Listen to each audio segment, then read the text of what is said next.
السلام علیکم ویورز، میرا نام عطاء الرحمن اور آپ دیکھ رہے ہیں عطاء بخاری یوٹیوب چینل۔ قرآن کریم کی مسلسل ایکسپوزیشن کے سلسلہ میں آج ہم سورہ البقرہ کی آیت نمبر 260 کی ایکسپوزیشن کریں گے۔ اس میں ابراہیم علیہ السلام کے واقعہ کا ذکر ہے، تو چونکہ اس آیت کے ساتھ تفسیروں کے ذریعے سے پہلے تو روایات آئیں، پھر تفاسیر آئیں، اور ان میں پھر اس طرح کا تاثر دیا گیا کہ ابراہیم علیہ السلام نے پرندوں کو ذبح کر کے پہاڑوں پر ان کے جسم کے ٹکڑے پھینک دیے، اور پھر جب ان کو بلایا تو وہ پھر پرندے وہ صحیح سلامت ہو کر وہ جڑ کر یعنی پرندے بن کر ان کی طرف اڑتے ہوئے چلے آئے۔ تو یہ اس طرح سے یہ چیزیں روایتوں کی روح سے، تفسیروں سے روح سے کی گئیں جو قرآن کے بالکل حقائق کے خلاف۔ تو اس آیت کی جو ایکسپوزیشن ہے اس کی جو اہم چیز ہے وہ یہ ہے، پیچھے سے ایک تسلسل چلا آ رہا ہے۔ آیت نمبر 258 اس کے اوپر ہم ویڈیو کر چکے ہیں۔ 258 نمبر سورہ البقرہ کی جو آیت ہے اس میں ابراہیم علیہ السلام کا اور ان کے دور کے ایک بادشاہ کا مکالمہ ہے۔ اس مکالمے میں کیا ہے کہ جب ابراہیم علیہ السلام اللہ کے نظام کی دعوت لے کر اٹھے، اس کے قانون کے نظام کی، تو وہاں پر بادشاہ کے ساتھ مکالمہ ہوا۔ تو بات تو اتنی سمجھانی تھی اور اتنی کرنی تھی کہ قوموں کی زندگی اور موت کے فیصلے اللہ کے قانون کی روح سے ہوتے ہیں۔ بات صرف یہ تھی، تو باقی تو یہ سب کو پتہ ہے کہ زندگی اور موت یہ کیسے، اس کے اوپر تو انسانوں کا اختیار ہی نہیں ہے۔ تو بات صرف یہ کرنی تھی کہ قوموں کی زندگی، قوموں کی موت، اس کے فیصلے اللہ کے قانون کے مطابق ہوتے ہیں۔ تو اس سے پھر یوں تاثر دیا گیا جیسے کسی کو زندہ کرنا ہے اور مارنے کی بات ہو رہی، یہ نہیں بات ہو رہی تھی۔ قرآن کریم کی بڑی اہم اصطلاح ہے، وہ اصطلاح یہ ہے کہ قوموں کو زندگی کیسے ملتی ہے اور قومیں برباد کیسے ہوتی ہیں، قومیں تباہ کیسے ہوتی ہیں، پھر قومیں سروائیو کیسے کرتی ہیں، اس مشکلات سے، اس تباہی سے نکلتی کیسے ہیں۔ قرآن کریم یہ اصول دیتا ہے۔ تو اس سلسلے میں مکالمہ ہوا تھا، تو اس کے جواب میں بادشاہ نے یہ کہا تھا کہ میں بھی زندہ کرتا ہوں اور مارتا ہوں۔ یعنی بادشاہ کو بھی سمجھ نہیں آئی کہ ایکچولی ابراہیم علیہ السلام کیا کہنا چاہتے ہیں۔ وہ فزیکلی ڈیتھ کی بات نہیں کر رہے تھے، فزیکلی زندگی کی بات نہیں کر رہے تھے، وہ تو یہ کہہ رہے تھے کہ قوموں کی زندگی اور موت کیسے ہوتی ہے، اللہ کے قانون کی روح سے ہوتی ہے۔ تو بادشاہ نے کہا کہ میں بھی جس کو چاہوں مار دوں، تو میں بھی جس کو چاہوں زندہ چھوڑ دوں، تو یہ تو میں بھی کر سکتا ہوں۔ تو اس کے جواب میں ابراہیم علیہ السلام نے اس سے کہا تھا کہ بات یہ نہیں ہے، بات تو قوموں کی زندگی اور موت کی ہو رہی ہے، تو اس کے قانون جو ہیں وہ اللہ کے پاس ہے۔ تو اگر یہ ہے جیسے تم کہہ رہے ہو تو ٹھیک ہے، پھر تم اسی پہ آ جاؤ۔ تو پھر تم ایسے کرو کہ اللہ، میرا جو رب ہے اللہ، وہ مشرق سے سورج کو طلوع کرتا ہے، تو اسے مغرب سے طلوع کر کے دکھا دے۔ یہ سورہ البقرہ کی آیت نمبر 258 کے اندر یہ مکالمہ ہے۔ یہاں پر اس کا ہم اس لیے اس کو ریکیپ کر رہے ہیں اس واقعے کے ذریعے سے۔ 260 نمبر کی آیت کی ہم نے ایکسپوزیشن کرنی ہے، تو پہلے ہم اس کو اس لیے لا رہے ہیں 258 نمبر کی آیت کو، کہ بات یہ کرنی تھی جو ابراہیم علیہ السلام کی آگے جو بات ہو رہی ہے، کہ اس سے آپ کو سمجھ آئے گا کہ یہ جو مکالمہ ہے ابراہیم علیہ السلام کا اور بادشاہ کا، اس سے بات یہ سمجھ آئے گی کہ وہ جو قوم تھی کتنی سرکش تھی، ان کے بادشاہ کا یہ حال تھا، اور آگے جو اس کی محکوم قوم ہوگی اس کا کیا حال ہوگا۔ تو سرکشی کے اوپر مصر تھی وہ قوم، اللہ کے قوانین اور ضابطوں کو نہیں مانتی تھی، اور وہ بغاوت کے اوپر اتری ہوئی تھی۔ اور پھر ان کے جو ابراہیم علیہ السلام کے جو والد تھے وہ بھی ہیڈ پریسٹ تھے، بڑے اختیارات تھے، مذہبی اتھارٹی تھی ان کے پاس بہت بڑی. تو اس سارے ماحول کو جب آپ اپنے سامنے رکھیں گے تو پھر یہ جو آیت اگلی 260 نمبر کی آیت، اس کو سمجھنے میں آپ کو پھر آسانی ہوگی کہ قرآن کریم کیا کہنا چاہتا ہے اس آیت کے اندر. اب ہم شروع کرنے لگے ہیں. تو یہ آیت یہاں سے شروع ہوتی ہے وَإِذْ قَالَ إِبْرَاهِيمُ. اب یہاں پر کہا جا رہا ہے کہ اور یاد کر جب ابراہیم علیہ السلام نے کہا. یہ کس سے کہا جا رہا ہے اور یاد کر؟ یہ پہلے تو نبی کریم صلی اللہ علیہ وسلم سے کہا جا رہا ہے جن کے اوپر قرآن اترا، آخری نبی.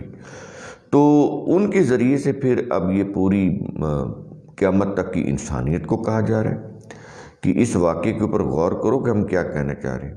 اور یاد کر جب ابراہیم نے کہا کیا؟ ربی ارینی، اے میرے رب مجھ کو دکھا. کیا دکھا؟ کیف تحیی الموتا، کہ تو کس طرح مردوں کو زندہ کرے گا.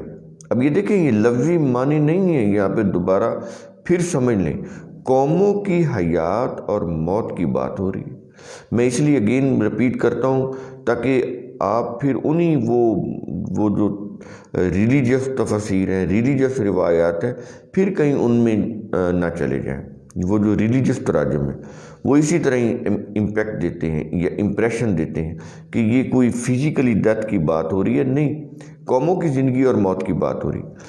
تو ابراہیم علیہ السلام یہ کہہ رہے ہیں کہ کیف تحیی الموتا، کہ تو کس طرح مردوں کو زندہ کرے گا. یعنی یہ تو بڑے سرکش لوگ ہیں، یہ تو قوم مر چکی ہے، یہ کیسے زندہ ہوگی؟ یہ بات کر رہا ہے قرآن کریم.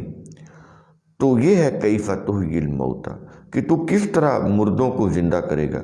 یہ تو مردہ قوم بن چکے ہیں، تو کیسے اس قوم کو میں زندہ کروں گا؟ یہ تو بڑی سرکش قوم ہے، بغاوت پر اتری ہوئی ہے، بات سننے کے لیے تیار نہیں ہے. یہ بات آگے قرآن کیا کہہ رہا ہے؟ کہتا ہے کہ کالا اولم تؤمن، اللہ نے کہا کیا تجھے یقین نہیں ہے. یہ بڑا خوبصورت انداز ہے قرآن کریم کا. ایسے ہی جیسے دو انسان آپس میں بات کر رہے ہیں تو اسی طرح انسان سمجھ سکتے تھے. اگر یہ کسی اور کوئی انسانوں کی بصیرت سے بالا تر بات ہو رہی ہوتی تو سمجھ ہی نہ آتی. یہ ڈائیلاگ انسانوں کو سمجھانے کے لیے ہے. تو اللہ نے کہا کالا اولم تؤمن، کہا کہ کیا تجھے یقین نہیں ہے. تو ابراہیم علیہ السلام نے جواب کیا دیا؟ کالا بلا. تو ابراہیم نے کہا، بلا کا مطلب ہوتا ہے کیوں نہیں. جیسے ہم انگلش میں کہتے ہیں نا کہ وائی ناٹ، کیوں نہیں، مجھ کو یقین ہے، مجھ کو یقین ہے. میں تو اپنے آگے جواب دے رہا ہے. کہتا ہے کہ وَلَٰكِن لِيَطْمَئِنَّ قَلْبِي. یہ دیکھیں یہ ابراہیم علیہ السلام کو کس انداز سے وہ بات کر رہے ہیں. کہتے ہیں مجھے یقین ہے، میرا ایمان ہے، لیکن یہ اس لیے کہ چاہتا ہوں تاکہ میرا دل مطمئن ہو جائے. میں تو اپنے اطمینان قلب کے لیے پوچھ رہا ہوں تاکہ میں جب یہ پروگرام شروع کروں قوموں کی حیات کا، ان کو اندھیروں سے نکالنا ہے نا. پیچھے آ رہی ہے نا چیز کہ اللہ کو ولی، اللہ کے اوپر ایمان لانے کا مطلب کیا ہے کہ اللہ کا قانون ان کو اندھیروں سے نکال کر روشنیوں کی طرف لے کر آتا ہے. اب یہاں پر یہ پروسیس سمجھا رہا ہے کہ ان کو مردہ حالت سے زندگی میں لے کر آنا ہے، اندھیروں سے، تاریکیوں سے نکال کر روشنیوں میں لانا ہے. تو اس کے قانون، اس کے قوانین، اس کے ضابطے ہم تمہیں سمجھاتے ہیں کہ کیسے ان کو لے کر آنا ہے. اور اس میں پھر ابراہیم علیہ السلام کو ایک محسوس مثال کے ذریعے سے سمجھایا جا رہا ہے. قرآن کریم بہت لمبے چوڑی دلائل نہیں دیتا، بڑی محسوس باتیں کرتا ہے تاکہ بات فوراً سمجھ آ جائے. مثال بھی وہ دیتا ہے جو قیامت تک کے لوگ فوراً سمجھ جائیں. یہ ہے انداز قرآن کریم کا، بڑا ہی خوبصورت انداز اسلوب ہے. تو ابراہیم علیہ السلام نے کیا کہا؟ لیکن اس لیے چاہتا ہوں کہ تاکہ میرا دل مطمئن ہو جائے. یہ ہے وَلَٰكِن لِيَطْمَئِنَّ قَلْبِي. اچھا، پھر یہ بھی یہاں پہ سمجھ لیں کہ قلبی میرا ذہن، یہ قلبی کے مراد مائنڈ، کہ میرا مائنڈ مطمئن ہو جائے، کلیئر ہو جائے، وہ کون سا ضابطہ ہے، وہ کون سا قانون ہے، وہ کون سا پروسیجر ہے کہ جس کے ذریعے سے اس سرکش قوم کو میں دوبارہ راہ راست پر لے آؤں. یہ بات کر رہا ہے. اب اس کو سمجھانے کے لیے قرآن کیا کہہ رہا ہے، الفاظ کو ذرا غور سے سنیے گا. اللہ نے کہا کہ قال فخذ اربعۃ من الطیر، کیا کہ اللہ نے کہا کہ کوئی سے 4 پرندے پکڑ لو، کوئی سے 4 پرندے، یہ ہے من الطیر، کوئی سے، اربع 4، کوئی سے 4 پرندے پکڑ لے. اور آگے کیا ہے، فصرہن الیک، پھر تو انہیں اپنے ساتھ مانوس کر لے، مانوس کر لے، وہ پھر تمہارے پاس اتنے مانوس ہو جائیں کہ مصر رہیں تمہارے پاس رہنے پہ. یہ ہے فصرہن. اس میں سدھانا بھی آ جاتا ہے جانوروں کو. اب یہ دیکھیں بالکل عام بات کر رہے ہیں، جیسے کبوتر ہے، تیتر ہے، بٹیر ہے، تو یہ پرندے وہ پکڑتے ہیں، ان کو سدھاتے ہیں، مانوس کرتے ہیں، ان کی خوراک کا خیال رکھتے ہیں. تو وہ دیکھا کہ پرندوں کو وہ چھت پر کھڑے ہوئے وہ اڑاتا ہے، لیکن وہ واپس چکر کاٹ کر جب وہ اس کو آہ آہ کر کے بلاتا ہے تو واپس آ جاتے ہیں. یہ کیا چیز ہے؟ پرندوں کو اتنا مانوس کر لیا کہ وہ اپنے مالک سے اتنے مانوس ہو جاتے ہیں، وہ اس کو آ آ کر کے بلاتا ہے تو وہ دوڑے چلے آتے ہیں. بالکل یہی بات کر رہا ہے قرآن کریم. اور یہ تو آپ میں سے اکثر لوگوں نے یہ مشاہدہ کیا ہوگا کہ ایسے ہی ہوتا ہے، لیکن وہ ایسے نہیں ہوتا کہ ایک دن میں ہو جاتا ہے. وہ اس کو پکڑتے ہیں، ان کبوتروں کو یا پرندوں کو، ان کو اپنے پاس رکھتے ہیں، ان کی خوراک کا خیال رکھتے ہیں، ان کی دیکھ بھال کرتے ہیں، ہر لحاظ سے ان سے پیار کرتے ہیں.